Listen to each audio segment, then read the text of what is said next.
Okay, VIPs. Let's try this out. We are at 1:30 and we've got a full agenda, so if you can grab a seat or stand where you're comfortable, we will have a moment of silence soon. But before we start, Steve did something at the last town hall that I enjoyed. So if you're able and willing, and this is your first town hall, please stand up so we can recognize you and welcome you to Friends Homes.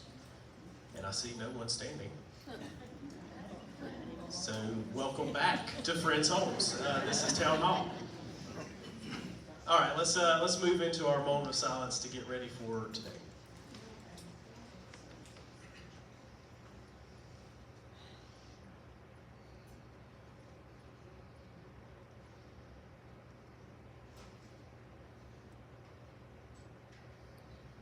Okay, thank you very much. So as I mentioned, we have a full agenda, starting with Carson, so I'll turn it over to him now and then come back for some community updates. All right, hi everyone. I think by now you all know me and may or may not want to hear from me every time I come up. But and unfortunately, our resident volunteers, Ann and Bernie, couldn't join me today. But I'm just here first off to say thank you. Many of you have given so far to the Resident Financial Assistance Campaign, and I hope you know just how much of an impact that has on the 21 residents who are in need this year. And so you're making a difference for your neighbors, and so I just wanted to thank you. And I have a quick update on how the campaign is going. So as you know, we kicked off in April, and it goes until the end of the year, end of the calendar year. And so we last month crossed 100,000 of our $165,000 goal, and that continues to go. And so thank you, all of you who are helping build momentum with that campaign. I feel confident that we'll reach that goal with how generous everyone has been. And so if you have any questions on how to give, I know a lot of you do decide to give at the end of the year, especially for tax purposes. I would be happy to answer any of those questions. And I know many of you have started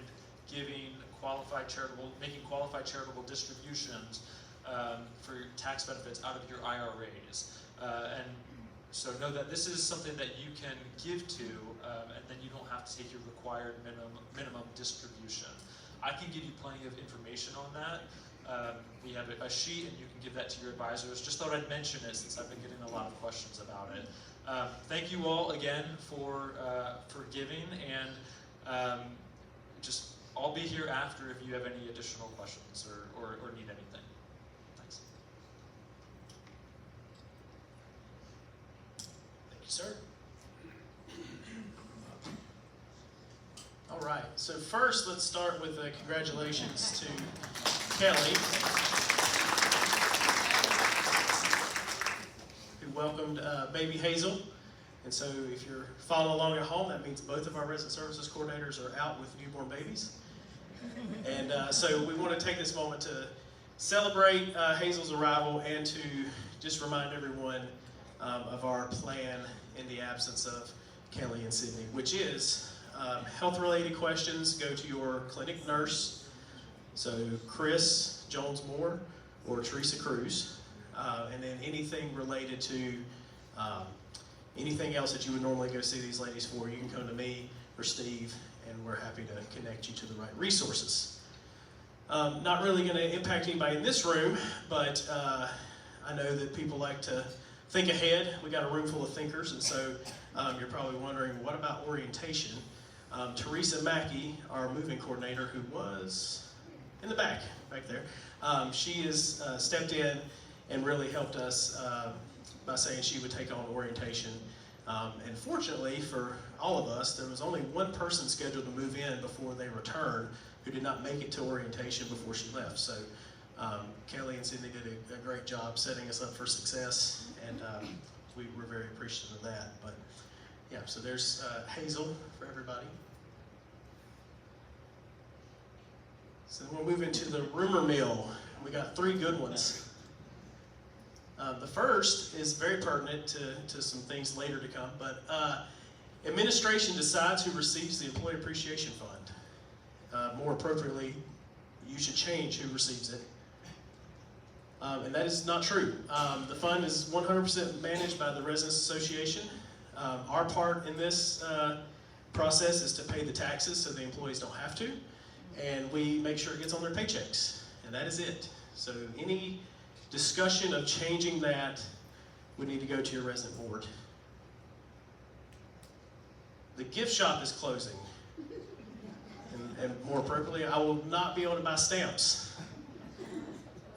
That is not true. So Whitney, when we say we mean Whitney.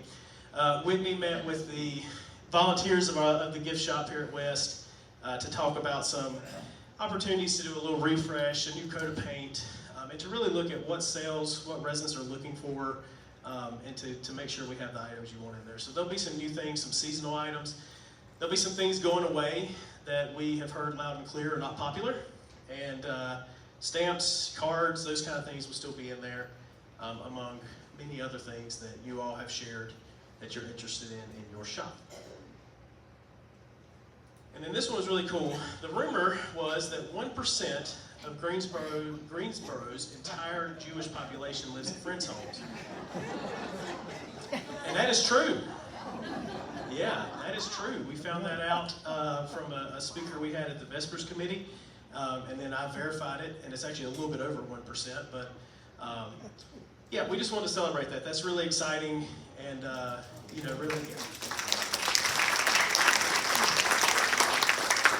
Yeah, I think it's a good reminder that we do try to embody those Quaker values and be very inclusive here. So, yeah. All right, you didn't know you signed up for a pop quiz, but you did. I was trying to get some prizes to give away, but instead you'll just get bragging rights if you get this right. So, a few true or false questions for you all. Number 1, true or false, and shout out your answers, and please don't make me just stand here in silence. The IO clinic is open 24/7. Is that true or false? All right, I'm glad I didn't get prizes, y'all. So we do have nurses that respond to emergencies 24/7. However, they are not the IO clinic nurses always, and they provide those nursing services out of the clinic during normal hours of operation, and you can get those services by appointment or walk-in. There are posted walk-in hours, but you can walk in anytime. It's just outside of those posted hours, the nurses may be on emergency calls, they may be doing assessments for people who are moving in, any number of things, but y'all are off to a strong start here. Number 2, the IO nurse can provide non-emergency nursing care, keyword non-emergency, in the resident's home. False. All right. Yes, non-emergency services are provided out of the clinic, and then any further support that's non-emergency that you need in your home, that will be coordinated with your resident services coordinator. That would be somebody coming in, set up for you to get those services. Number 3, there's a physician or physician support, which would be a physician's assistant or a nurse practitioner, in the clinic 4 days a week. Ooh, I heard one person get it right. Sue's cheating because she's on the committee, but that is true. So Piedmont Senior Care provides physician support services on site between the 2 clinics 4 days a week, and those services are available to residents who are members of their practice. So for the detailed information, you can check the IO Clinic tab on Icon, which was originally CareMerge, or go see your nurse and they can provide those schedules to you. Number 4, I have to be a patient of Piedmont Senior Care to receive nursing services in the clinic. True or false? False. Y'all are on a roll. No, the IO nurses in the clinic are intended to be a wellness resource to you and a way to help you stay healthy longer, stay in your apartment longer. They do this by providing those nursing services on site.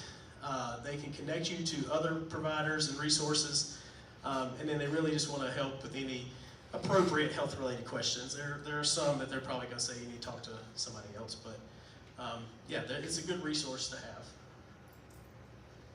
So I do want to pause. It's not the last question, but we mentioned Piedmont Senior Care twice, and so this is all kind of coming out of some committee work, some surveys that you all may have received recently, and questions about the clinic, Piedmont Senior Care. So it's not required that anyone joins Piedmont Senior Care's practice, but we did want to mention some of these benefits because a lot of people have asked us, and we feel like we can do a better job communicating this. But as I mentioned, they're on site 4 days a week. You get access to their office, which is downtown. You can make appointments there.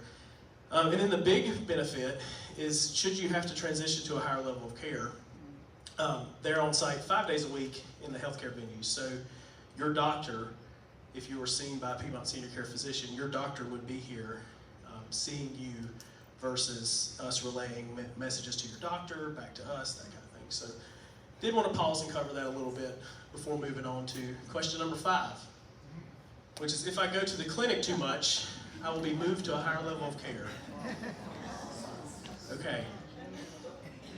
I hear a little bit of both and some laughs, some nervous laughter maybe on that one. That's false. So we work as a team, and that involves you. We work with the residents to determine the best place for them, best resources, what you may need in your home, a higher level of care. And those conversations are had typically with you, the IL clinic nurse, and the resident services coordinator. But more people can get involved with that as needed. So then this one, if you just want to shout out in an orderly fashion, what are some of the services that you think the IL clinic nurse provides? Blood pressure check. Okay, blood pressure is always number one. That's some low-hanging fruit. Anybody got anything else? Band-aids. COVID testing. Oh, that's a good one. Yeah. So you might not be able to read this, and if you can't, that's okay. This is a document that lives on ICON, formerly CareMerge, and we can get you a copy of that if you want it. But this is basically a list of services. I wouldn't necessarily say that it's all inclusive, but it's we put our heads together and came up with the most inclusive list we could think of at this time. And this is just some of the things that they provide out of the clinic. You named a lot of them, but there's some other ones: ear cleaning, labs, EKG reading, just a lot of things. I'd encourage you to check it out. There's a lot of good information on that tab. Guilford College. I thought I heard somebody.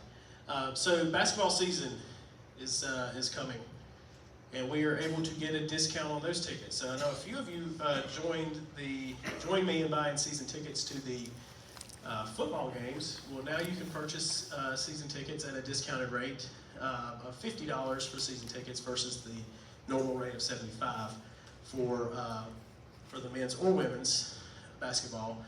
So same process as the football tickets. You go to Guilford College box office website, you select your tickets, and you enter the promotional code. And so if you want women's or men's, it's WBB50 or MBB50. And once you do that, you should get your discount and you can buy your tickets. If you have trouble with this or you want this link, your Life Enrichment team, Campus Life team can help you navigate that. And I'm going to stop. Thank y'all for playing the quiz game with me, and turn it over to Carly.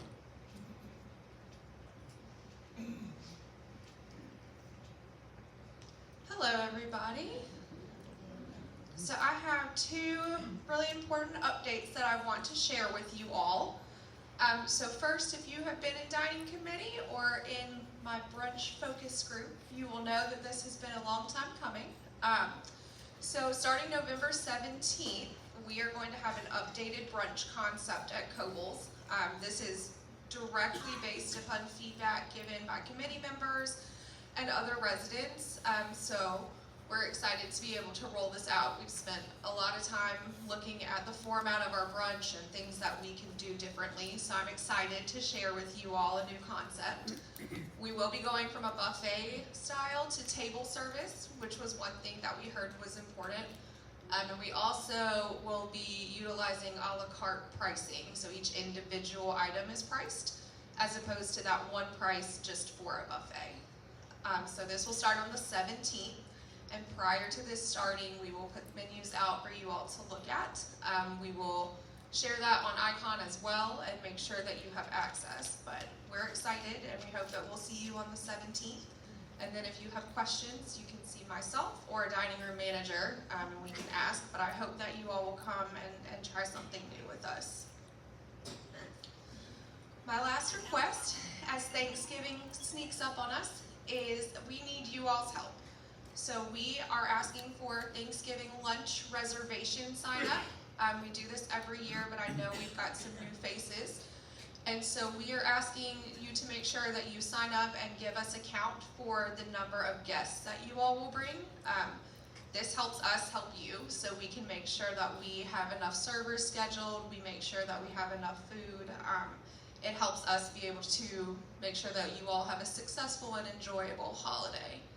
I did just want to mention, so sign-ups are over on November 18th, so if you all can heed that deadline, it would be appreciated.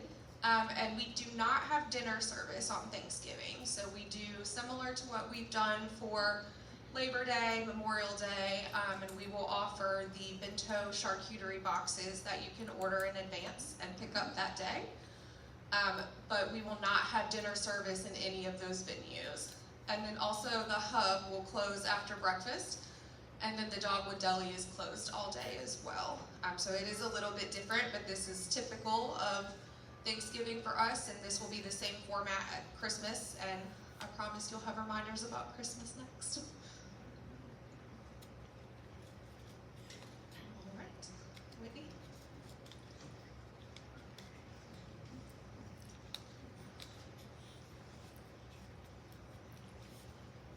Good afternoon. My name is Whitney Ariza. I'm the Director of Campus Life. And I've got just a few quick updates. One of the most exciting is the coat collection that we did a couple of weeks ago. We collected 181 coats here at Friends Homes. There's a picture there. That's worth a round of applause. There's a picture there. I believe this is in Ashe County. Our contact that collected the coats has taken them to distribution in Ashe County at the fire department and the community center. And then there's some local churches in Asheville and Spruce Pine that those were delivered to. So thank you for donating those, and hopefully there'll be some folks that are warmer this winter. Veterans Day is Monday, November 11th. We're going to do a special Veterans Day breakfast in Cobles at 8:30 a.m. and we're inviting veterans and their guests. If you haven't let Susie Hudson know that you want to attend that, reach out to her today or tomorrow and we'll make sure to get you on the list. We're also going to do recognition services at each campus. One at 11 a.m. in the Guilford Living Room and one at 2 p.m. in the West Living Room. And we're going to feature pictures of our veterans and acknowledge each branch of service, and we'll have some special music as well. So I hope that you'll join us.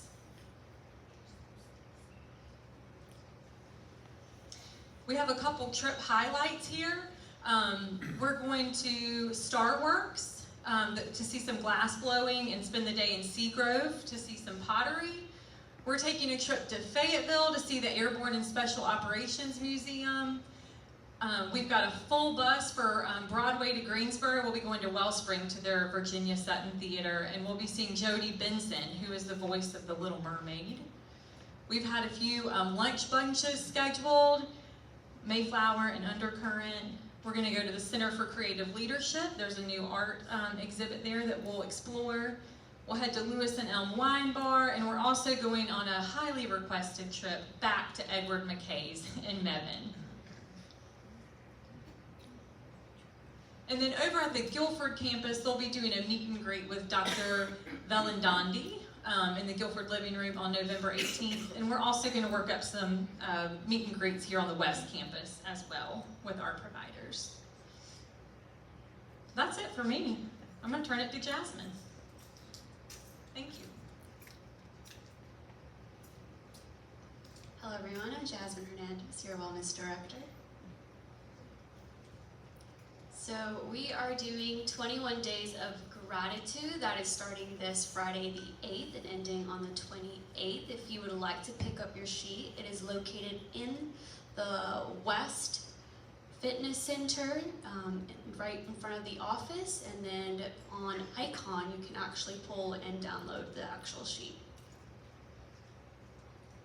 Turkey Trot November 27th at 1:30. We're all going to meet on the Wellness Center main entrance. This is just a fun way for us to get together and walk right before Thanksgiving and before we get full, right?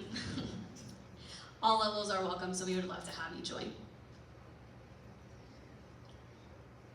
And that is it for wellness. Very quick.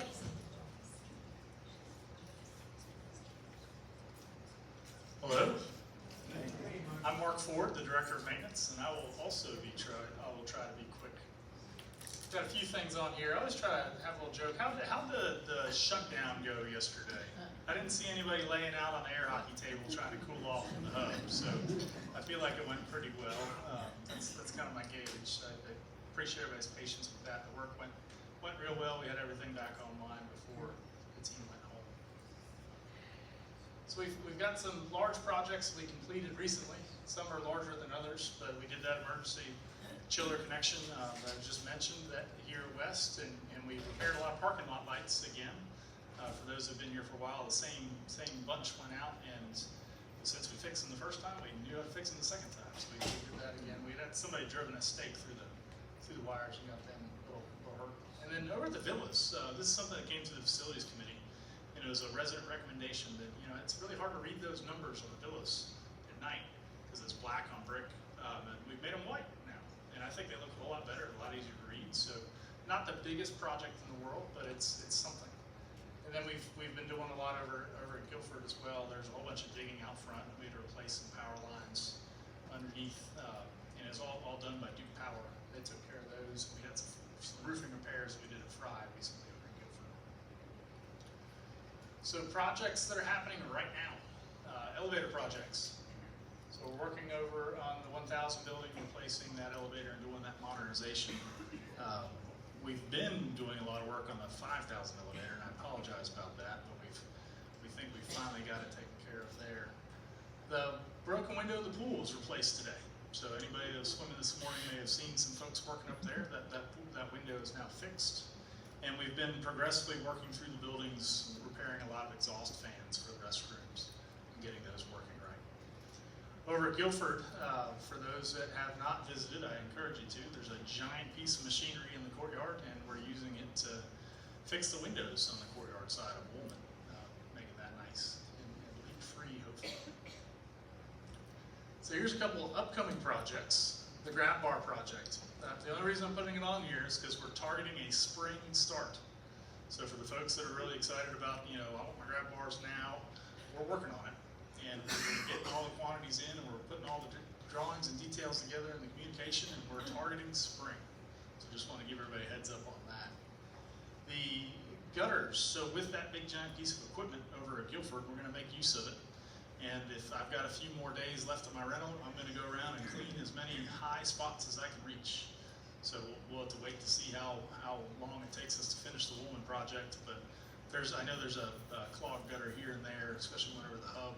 We'll get up there and take care of those with that machine while it's on site.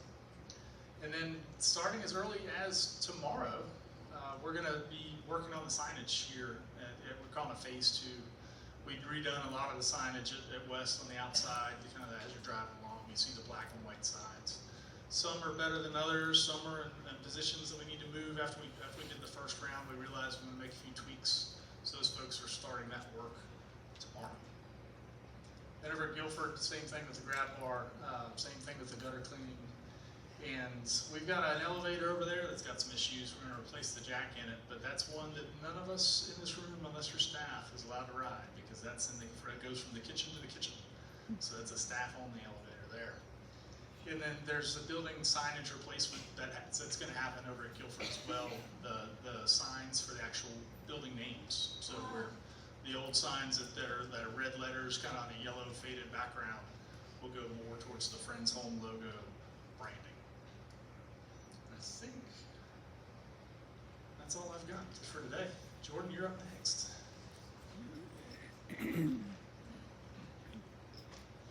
I was just telling Steve that my leg fell asleep. So if you see me go down, you'll know why.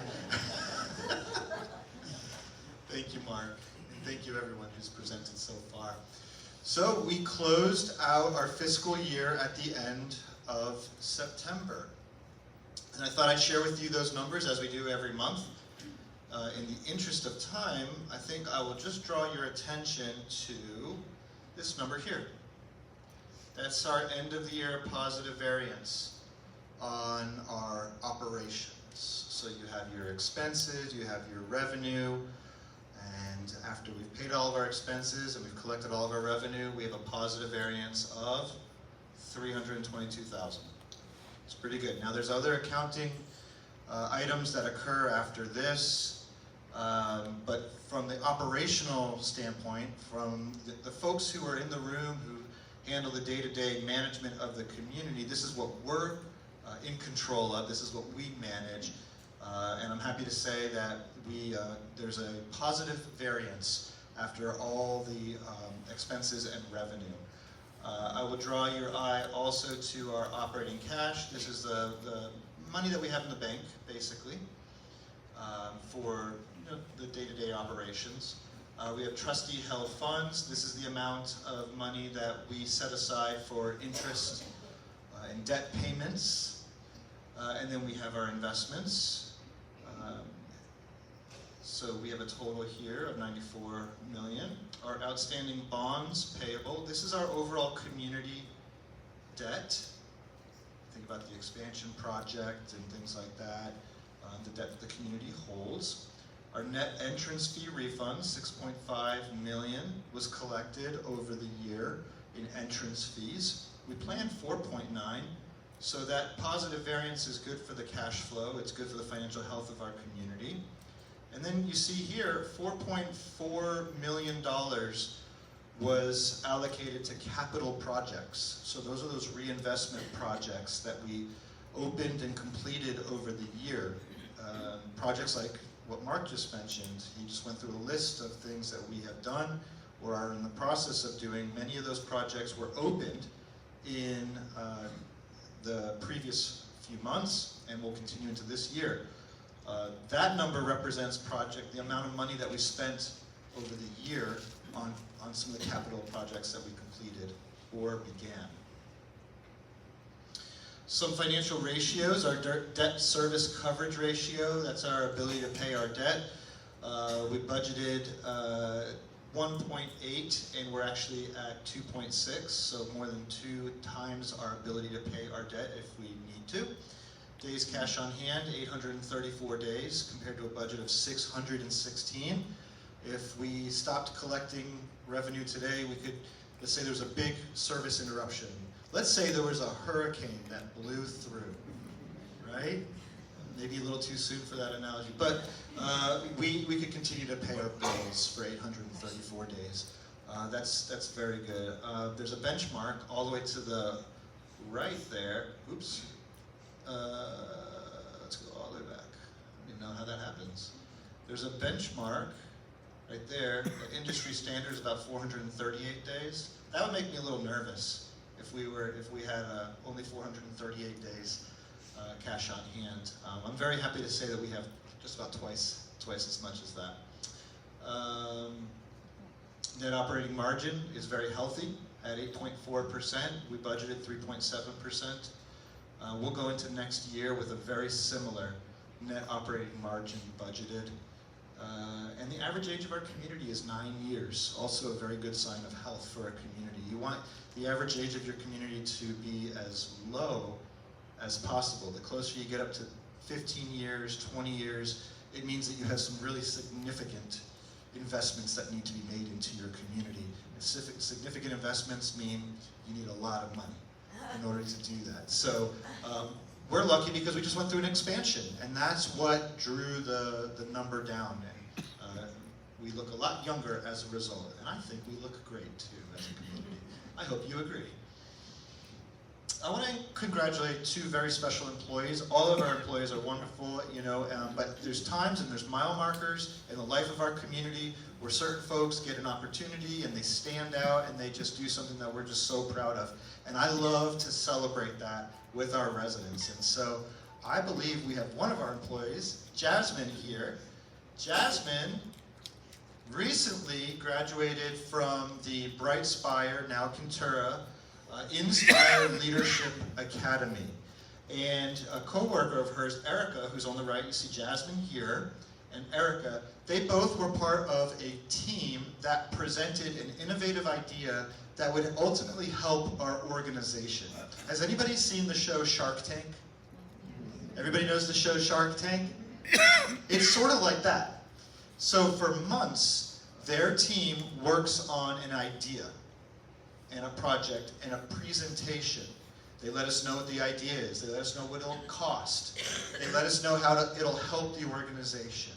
And there's a very real chance that we will adopt their idea. It's possible, based off of what we hear. There's multiple teams, multiple groups, and these are some of our brightest stars. These are emerging managers that are learning and growing. This is part of their growth program.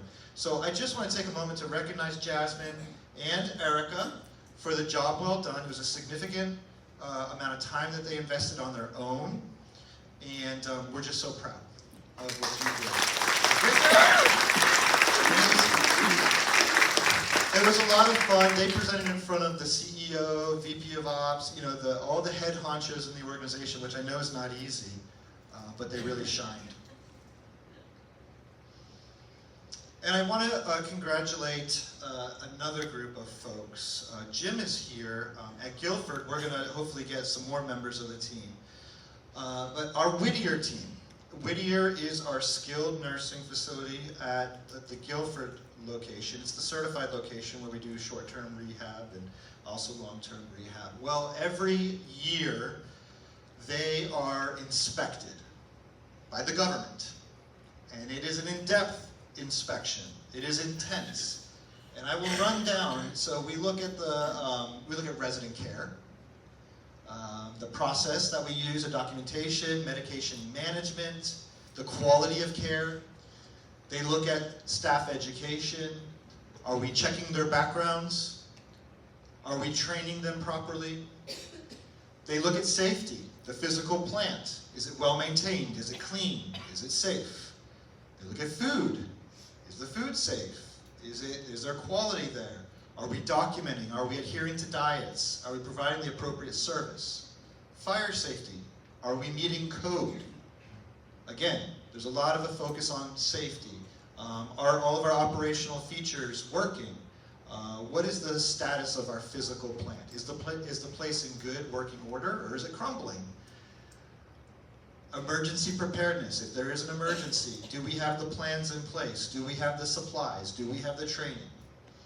Policies and procedures. Do the policies align with federal regulations or requirements?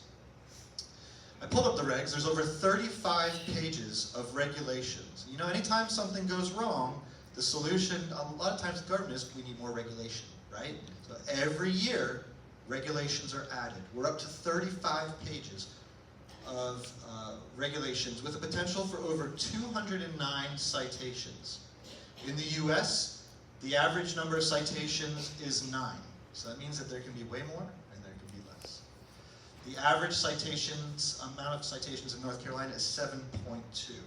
I'm very pleased to say that at Whittier, we successfully completed our annual survey, and we only had 2 very minor citations. We're talking paper tags. This is minor stuff. So I just want to celebrate with Jim. We really have a fantastic group of healthcare workers who are very dedicated. A lot of long-term staff and a lot of very bright folks who work all year long. This does not happen unless there is a culture of compliance. There was no last-minute scramble.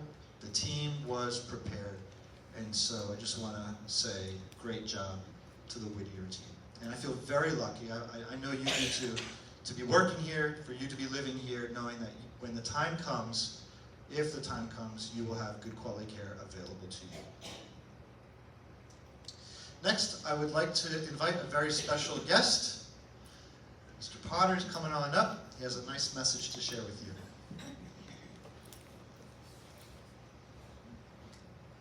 We're pleased to announce the drawing for the Magnificent Meal Raffle. Hopefully this will be an annual event that benefits the Employee Appreciation Fund. Before we do, however, I'd like to give you an update from the little card that was in your mailbox this week. We've now collected $75,000 and we have 56% participation from our independent living residents. I would like to mention another announcement for my fellow procrastinators. We have 8 days left. It is crunch time. The train is leaving the station, and if you want to be on it, you've got to act now. Time to step up to the plate. We're running out of time, and I'm running out of cliches. We had hoped when we started out that we would have a participation rate that would be similar to some of our other communities around the state, which was 85 to 90%. We've got a long climb to go in 8 days to reach that, but we're all depending on you. Now, Nick will come forward, and Barbara, if you'll bring the tickets, we'll have the drawing. No pressure, right? No pressure.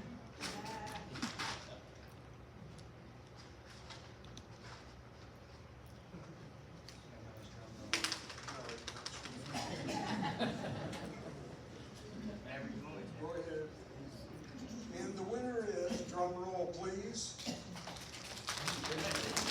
Drum roll, drum roll.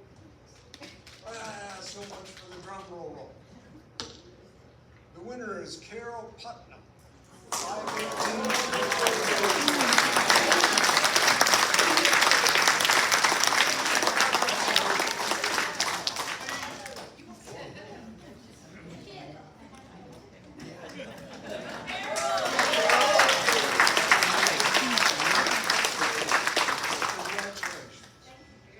Thank you for everybody that bought tickets. I told you that the odds were good, and they were. I hope that the odds will be a little longer next year, but congratulations, Carol. And Nick is ready to work with you to develop a special meal for your guests, and we hope that it'll be a delightful evening. Thank you very much. The committee would like you to invite us. But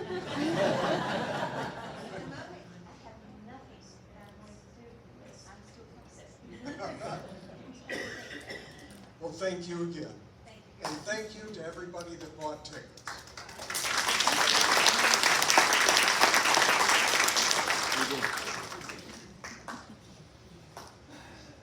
Well, I believe that wraps up the presentation portion. We'd love to open up to some questions, comments, feedback. And I know microphones are coming around.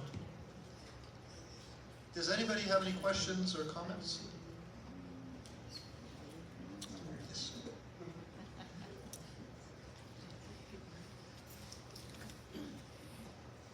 I just wondered, Jordan, if you had any further word on our TV situation. What can I say? That concludes our presentation. We called.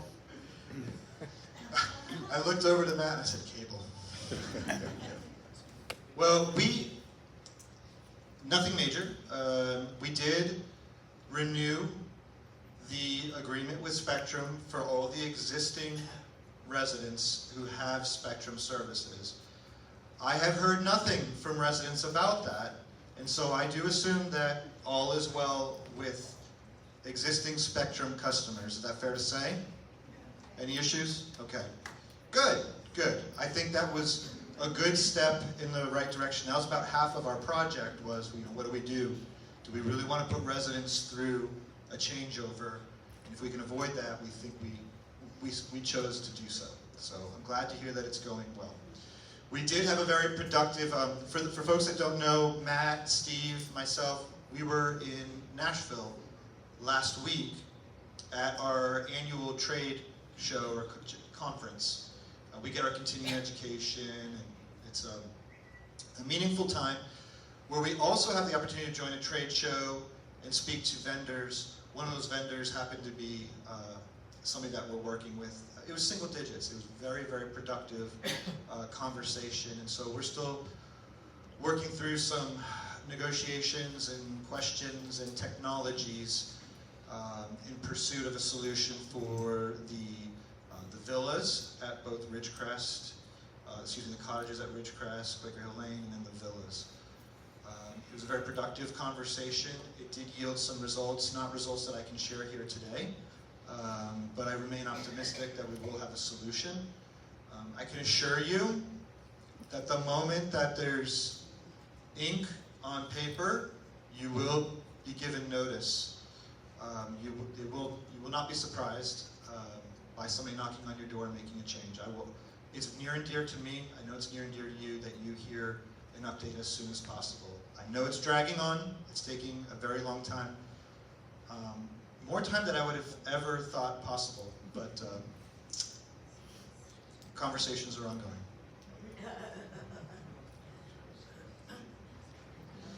So I will say this, good counsel from Matt. We have a trial that is going on, or about to go on. There's a select few households where some of the technology that we want to test out will be trialed. Part of the reason, the main driving force behind that is we think we have a solution, but we don't want to rule that solution out until we've tested it. I think that could be a mistake, that if we just signed a contract and initiated without a test, who knows what the results would be. Now that being said, it has been tested in another location that we're familiar with. It was successful. I was encouraged, we were encouraged to, we tested it out and it went well, and we said, well, thank you, but we would like to test it out as well. So that is about to begin, and we'll get information from that, and that will help us with formalizing and finalizing our decision. Yes, Ruth? Curiosity question, did you have any difficulty getting through Western North Carolina to get to Tennessee, Nashville? No, because I flew. I had a lovely flight, Ruthie, thank you for asking. I did not have a lovely flight. Oh yeah. No, we did have some of the group drive, and they did have to detour. But I heard today that the road to Tennessee actually is opening up. It's only one lane each way, and there's going to be ongoing repairs for the next few years, I believe. But I don't remember the number. That sounds right, but don't take my word for it. But it was literally on the radio as I was pulling in. Any other questions? This is a really big group, and I think we're done with questions. So, we do. Okay. Here's a question. Okay. What about the rumor that we might have some passes for our windshields for the bridge?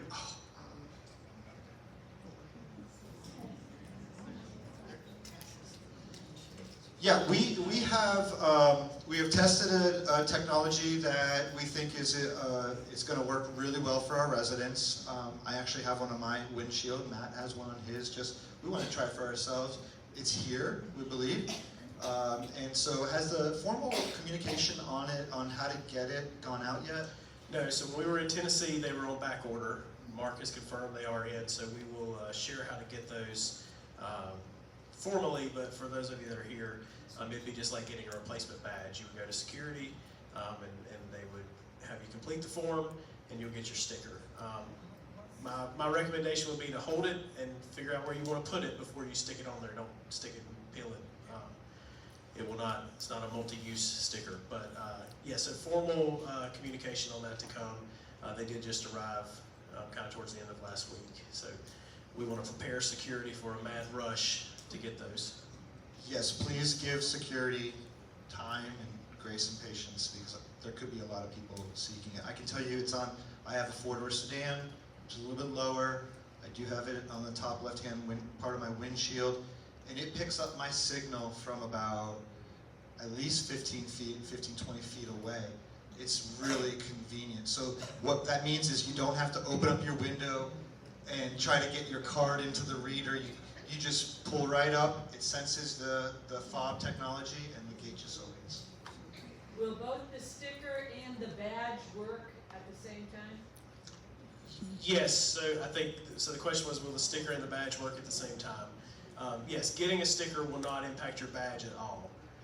If you get there and for some reason the long range reader doesn't work, the sticker doesn't work, you can still use your badge. Or if you're walking, I always take this opportunity to remind you, do not walk under the arm, walk around the arm. But yeah, your badge will still work.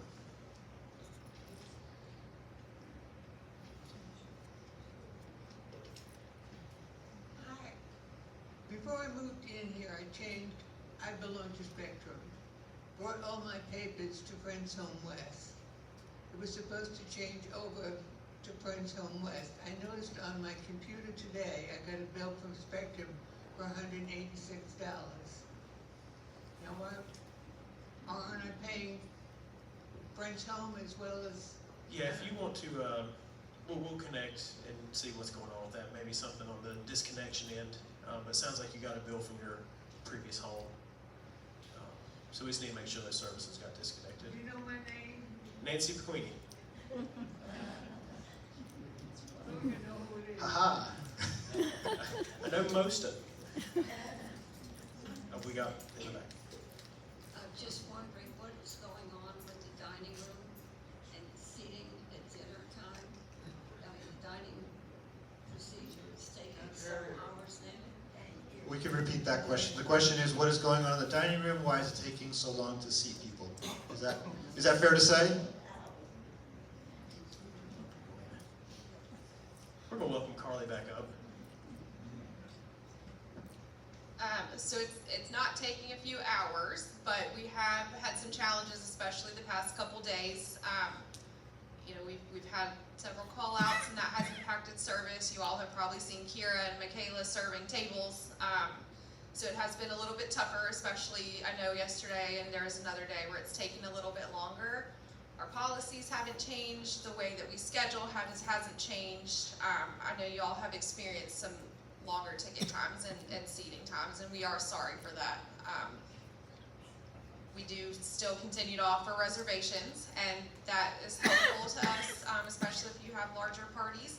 I think those that have made reservations with us find that to be helpful and lessen their wait times. And then we also have recently implemented the buzzer system, if you have seen that, so that we have a better way of communicating with you all when there are wait times. So I definitely hear you all. We're addressing it as best we can, but there's nothing that's changed as far as policies or how we're approaching that. So we'll continue to work at it.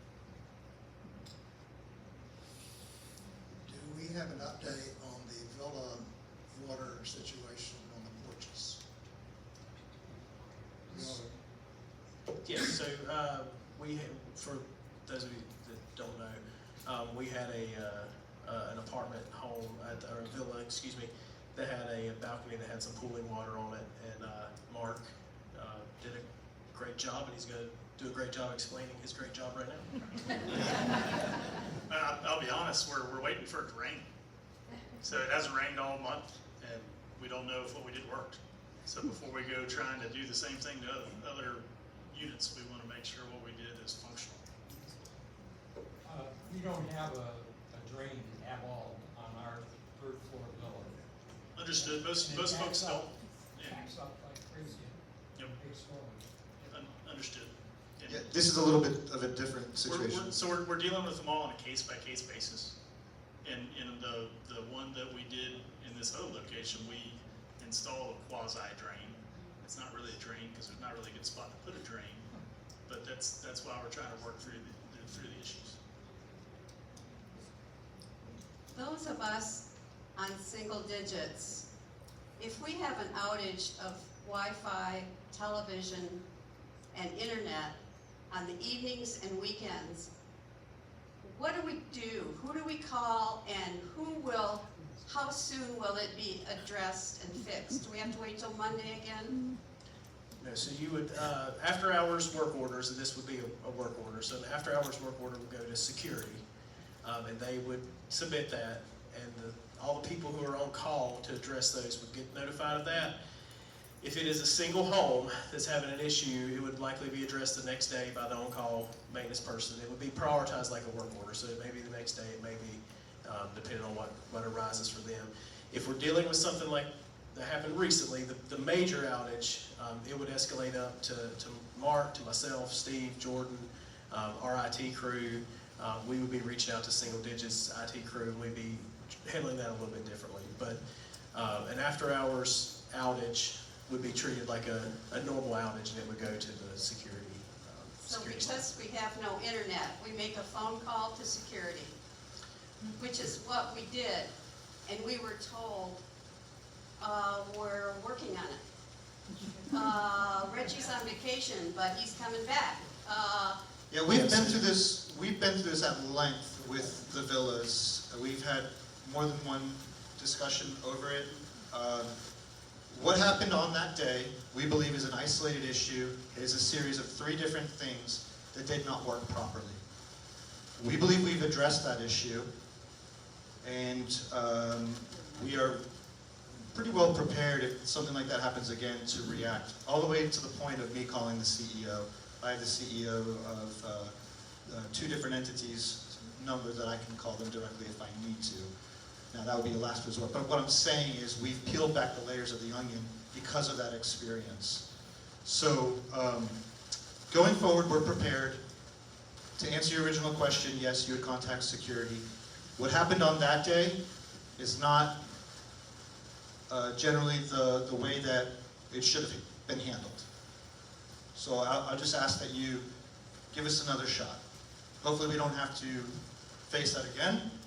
If we do, I think we'll be able to handle it in a much quicker manner. On behalf of those of us who have received radio-controlled garage door openers, I just want to say thank you. Well, you're welcome. I'm glad that worked out. Yes. Can you hear me? Yes. I guess my question is regard to takeout, Kobol's takeout, I'll call it inventory control. Before bringing it out in the bags, I've had a variety of missing items. There's no real great way, especially when I've got the food all the way back, we're ready to sit down and eat, and then, well, we open it up and, oh, something's missing. Is there a way to do a better job of verifying against what was on the ticket, is, comparing what's in the ticket to what's in the bag?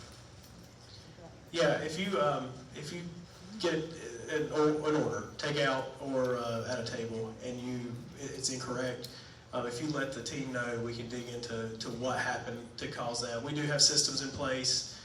Human error occurs. We try to minimize that as much as we can, and we want to address anything that's going on. So if you're having those issues, even if you don't plan to bring the food back and get it corrected, if you can let us know so we can see who was working, what went into the breakdown, that would be very helpful.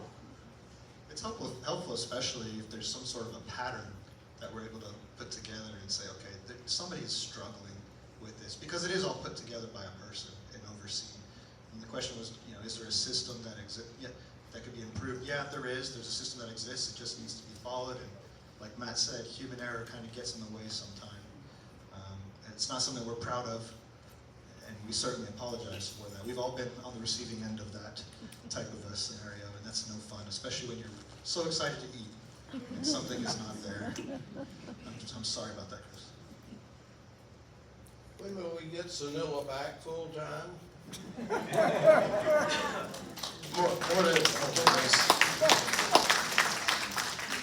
Let's go back to the garage door openers real quick. So Sonella's, full disclosure, Sonella's getting very comfortable. She's doing a lot of good work at Guilford and enjoying herself. There's been conversations about her future. I don't know if she's at the point that she's made a decision yet, but there's a lot of opportunity, improvement, and a lot of good things happening at the Guilford campus with the dining program, and Sanella is a driving force of that, and I think she's enjoying herself doing it. Looks like Steve might have a few things to say about that. Yeah, Sanella is available to you at the Ruth Dining Room, so I would encourage you to come see her. Well said. Well said. Yeah, we're gonna iron out what's going on with Sanella with her and communicate that. You got. Is there an average time for work orders at different places? When you call in a work order, how long should you expect before you get a response? Do you want to weigh in on that? Yeah. It depends on priority level. Yeah. Right? And bandwidth. Yeah, that is precisely correct. So we prioritize all the work orders we get in, and it's based on whether it's emergency, what we consider a high priority work order, a regular priority work order, or a low priority work order. And it's really easy to explain what a low priority work order is. That's hanging pictures or putting together some shelving or doing some sort of knick-knack it's not super time sensitive. A regular priority work order would be everything from my doorknob is loose, or my hinge is squeaky, or any of the number of things that you can think of. The higher priority work orders are, my home has 2 toilets and one of them's clogged. That's a high priority work order. That's something that we're going to come resolve that day for sure. An emergency work order is my home has 1 toilet and it's clogged. An emergency is what it sounds like. We drop what we're doing unless we're working on another emergency, and we go and address that. So typically our response times for regular work orders, we've been doing 75% of our work orders in the first 48 to 72 hours. And it fluctuates based on where you are with our zone model. We share that we've been historically doing the facilities committee meetings, but there may be an opportunity where I'll start putting some of that data on the screen for everybody to come see. We removed it from some of the town halls because I could talk about maintenance for days, and I think some people were falling asleep. But typically a normal work order, you should expect to be done in 2 to 3 business days. So if it's an emergency work order, it would be immediate. 3 weeks would be, we need to talk about that afterwards and find out what is the work order, when was it submitted, what's the project, and then we can find out where things maybe broke down. So yeah, to your point, yeah, we would want to. I would just like to point out that information on how quickly work orders are turned over, if you read the facilities minutes, monthly minutes, that information is presented every month so that you can keep track of how that's going month by month and see 50% are accomplished in a day or whatever the numbers are, and you'll have that information. We also do a monthly building meeting where we provide information about security, maintenance, housekeeping, transportation, every month to a different building group. Just because it's for that building group doesn't mean you can't come, but in that meeting, one of the things that we spend some time on is the work order process. But there's also a lot of other good information.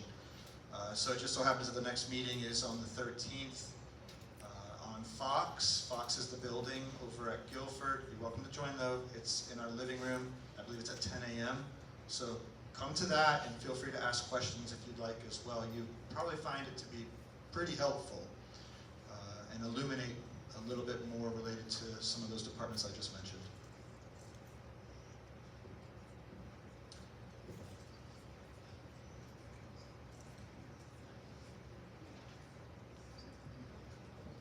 I was under the impression that all the elevators were going to be replaced, and as of this week, I was by I live in the 1000 building on the first floor, and they're working on that elevator, and I talked to the fellow that was working on it diligently. I also asked him, I said, so you are replacing this elevator? He said, no ma'am, I'm not replacing it. He said, I'm replacing the innards part of it and installing a camera. So I would like to tell whoever that is responsible and, you know, about the pricing for replacing an elevator versus replacing what he called the inner part and putting a camera in. That may be something that you might want to check into because of the cost of it. If he's saying one thing and doing another. Understood. He gave you a very technical answer because his job is very important to him. And technically, they're doing an elevator modernization. And for anybody that doesn't know what that means, the layman's term is we're basically replacing the elevator.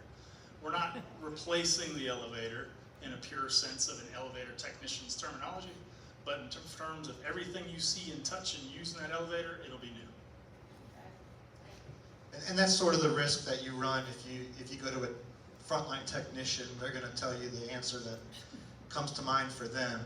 But I'm glad that you gave us an opportunity and you're speaking to our expert who's able to explain the reality of what's occurring. That's just for the record, that's a $1.2 million project that we've embarked on. And it's absolutely a marathon, not a sprint. You know, we have to go elevator by elevator. It's going to take some time. But yeah, by the end of it, you know, your elevators are going to be in great shape. That's our plan. And if we were truly replacing the elevators as opposed to modernizing the elevators, that number would be closer to $3 to $5 million. So we're definitely doing a modernization, and that's just it's a terminology difference. But as far as you all are concerned, when you see and touch and use all the parts and pieces, it'll all look and feel new. We have, I don't know what to call it, the electronic package placement over by the villa. I've filled out the stuff to be put on it. I've never received anything through that.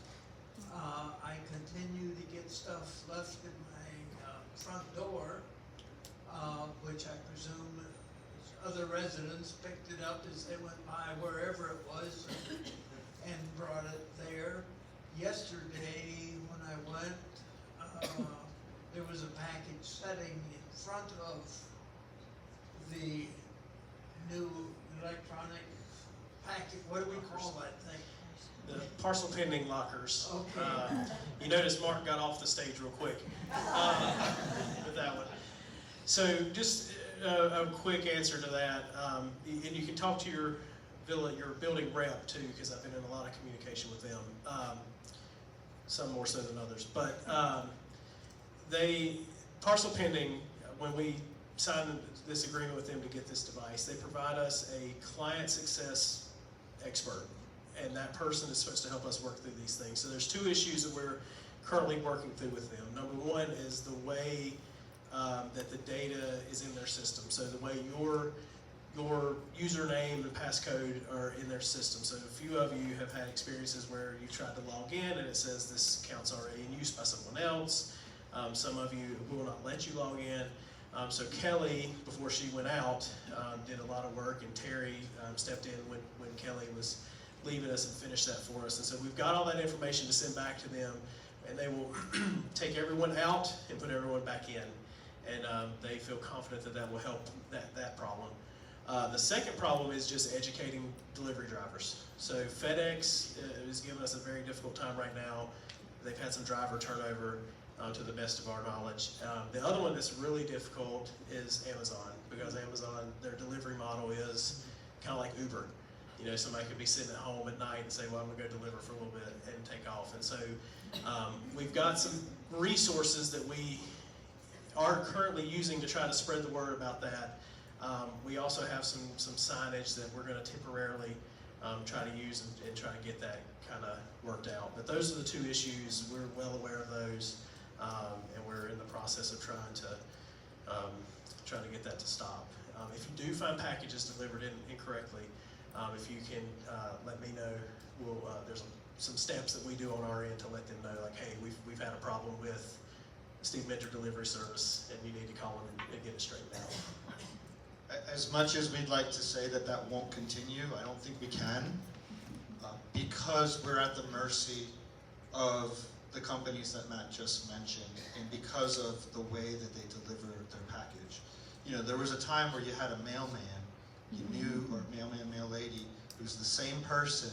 You had him every day, right? You got to know him, You might even give them a little tip around the holidays, right? But today's way of delivering packages is you don't know who's delivering, you don't know when they're delivering, you don't know what kind of education they've been given as to where to deliver to, how to deliver to. It's just all up in the air, and that's why we've had the struggles that we've had. So every courier has a passcode that they have to type in order to put the package in the box and everything. Has that courier been given that information by their supervisors? We don't know. I will remind you though, this was all done, the system was created in the spirit of improving the security in the villas. So I think we have traded one concern or inconvenience for potentially another concern or inconvenience in doing so, but I do think it was the right thing to do, so we're going to continue to pursue solutions. But it will not be perfect. We think this may continue from time to time. And we appreciate the communication that we've gotten and the assistance and patience. Are there any other questions? This has been a wonderful group. Thank you all for coming today. The room is almost full. That means a lot to us. We hope this was helpful. Look forward to the next meeting. And we're off to Guilford to do it all over again.